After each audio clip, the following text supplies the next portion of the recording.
So I'll begin with a story about Ted. Upon graduating from high school, Ted received a letter from our offices saying, "Ted, did you know that you could go to college? And you might even be able to go to college for free." After reading the letter, Ted and his grandmother came to our offices with equal parts frustration and excitement.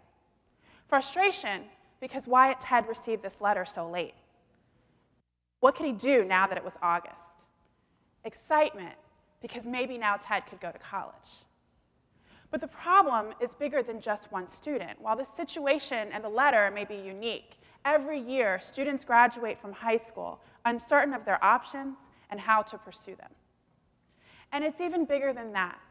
Here in Delaware, we're a small state with less than 1 million residents, nestled on the East Coast between Philadelphia and Baltimore. 62% of our jobs require some form of post-secondary education. That may mean an associate's degree, a certificate, or bachelor's degree. Many of our employers are importing talent from nearby states to meet the demand. This leaves the scales uneven for students like Ted. For our youth, the problem is clear. For youth to find career and financial success, they need more education than a high school diploma. And if we as a state are to remain competitive in a changing economy, we need to organize ourselves around a broader youth employment agenda. Change happens with deliberation and intention. Collectively, we can ensure that all youth are on a path to continuing education and financial well-being. Let's talk about the economics. In Delaware, we will hire or replace 30% of our workforce by 2024. As talent exits our employment system, it will create job opportunities across a variety of industries and various positions, ranging from entry-level to middle and upper management. Individuals with the right skills will have career opportunities, and we will evaluate those career opportunities based on 2 primary considerations. The first is, does that career afford us with the lifestyle we wish to lead? Are we able to support ourselves? Are we able to support our families? And second, do we enjoy the work? Do we find value in the work that we do day in and day out? We'll start with the economic consideration of a career decision. The level of skill you possess directly correlates to your earning potential, meaning the more skilled you are, the more money that you will make in a job and over your lifetime. To organize the relationship between education and earning potential, we've grouped occupations into 3 general levels of skill. The first are low-skilled jobs. Low-skilled jobs require a high school diploma, and they pay an average wage of less than $24,000 per year. Middle-skilled jobs require some type of education beyond a high school diploma. As Shana mentioned, that's a certificate, a credential, apprenticeship, or an associate degree. Middle-skilled jobs provide an average wage of $45,000 per year. And last are high-skilled jobs. High-skilled jobs require a bachelor's degree or higher and provide an average wage of $88,000 per year. Our investment in our youth needs to reflect high-growth industries and allow for youth to access middle and high-skill occupations. The return is twofold. We need to ensure that all youth enter the workforce with the financial backing to support themselves and their family. And the second, as an investment in high-growth industries, is great for the state's economy. All right, so now that we know where to invest, let's talk about how we build individuals' post-secondary identities. Shana and I are actively scaling a system of career pathways that reflects our state's economy and allows education to occur in high school. So we are working with the Department of Labor, with Economic Development, to ensure that we are scaling career programs in all of our high schools that allow students to earn early college credit, industry credentials, and participate in meaningful work experiences. It is through the combination of education and experience that individuals will build their post-secondary identities. And we are working across our collegiate system, particularly our community college system, to create a statewide workforce intermediary. And this is an organization whose sole purpose is to help schools scale the number of related work experiences and help employers to onboard youth talent. Now, along the way, kids are going to need a little bit of help. We are working as partners to create a system of supports across state agencies, community organizations, and our employers to ensure that every student has the helping hand that they need in order to find career and financial success. And we are spending additional time on work with individuals who have more significant barriers to employment so that they can reach their full potential. It is through education, experience, and support that we will help youth to continue their education and earn a well-paying job.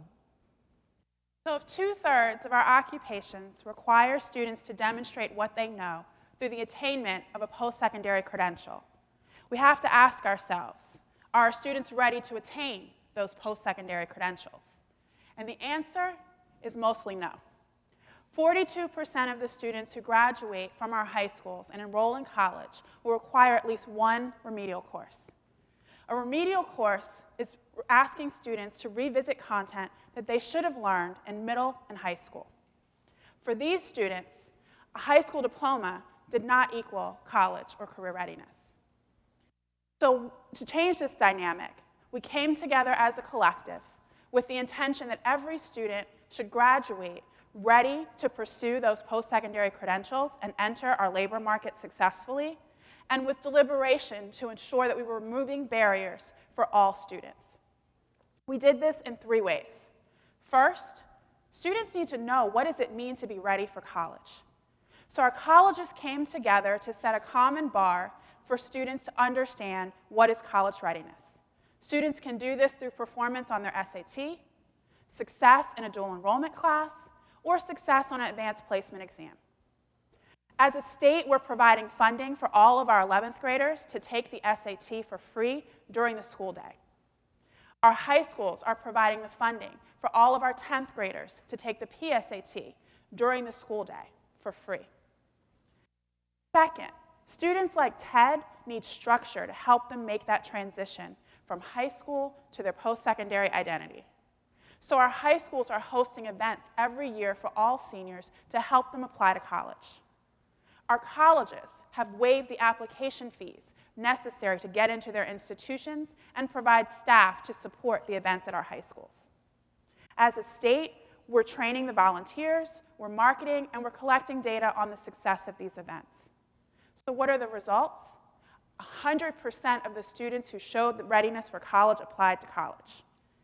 And 50% of our seniors completed a FAFSA application, the application necessary to get money to pay for college. It's a huge success. Lastly, we needed supports for students who were showing that they were likely to need remediation while still in high school. So our colleges and high schools created math and English courses so they could strengthen their skills before they graduate. Our state's P20 Council, which is made up of colleges, businesses, state agencies, and our K-12 system, created a strategic plan to reduce remediation across the state. And our state provides an annual report to report on the progress of reducing remediation and identify the root causes.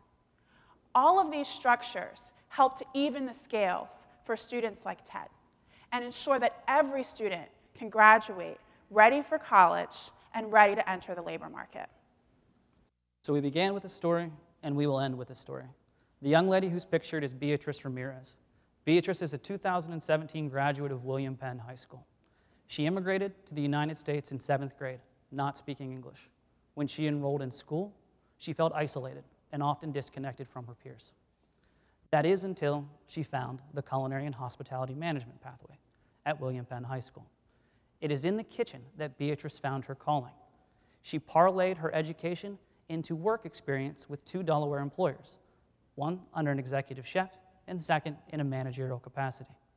Beatrice graduated this last spring, having earned early college credit, industry credentials, and relevant work experience.